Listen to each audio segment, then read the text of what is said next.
Hello students, now we'll perform the experiment frequency of AC. Look at the formula straight away. Frequency of alternating current F is equal to 1 by 4 into square root of m into slope.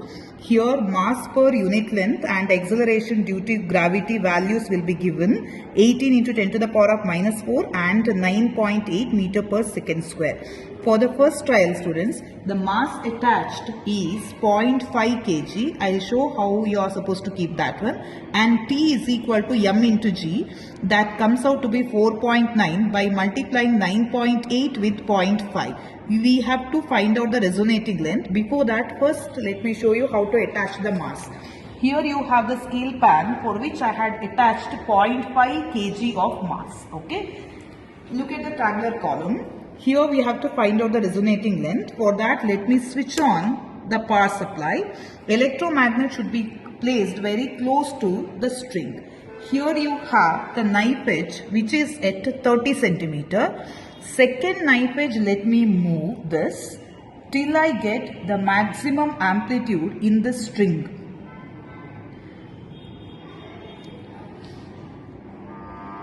Yeah, now we are getting the maximum amplitude, and here the reading is about 58 centimeter. Let me note down the resonating length, that is the length between the two knife edges, which is 28 centimeter. Let me write this one as 0.28 meter. Now we have to go for L square students, that is 0.28 into 0.28, which is equal to 0.0784.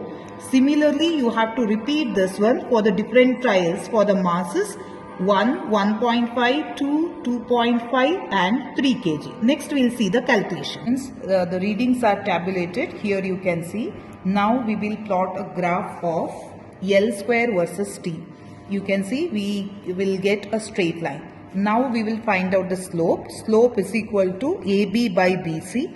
Here you have AB is 2.4 centimeter and BC is 3.4. Don't forget to multiply the corresponding scales here. Along y-axis it is 0.1. 1 centimeter is equal to. Similarly along x-axis 1 centimeter corresponds to 4.9. The slope comes out to be 0.0144. See the calculation part. Frequency is given by this formula. 1 by 4 into 18 into 10 to the power of minus 4. That is our linear mass density. 0.0144. That is the slope we got. If you are simplifying this, we will be getting it as half into 10 to the power of minus 2. Take this one to the numerator. It will be 100. 100 divided by 2 is 50 hertz. So finally write the result as the frequency of alternating current F is equal to 50 hertz. That's all.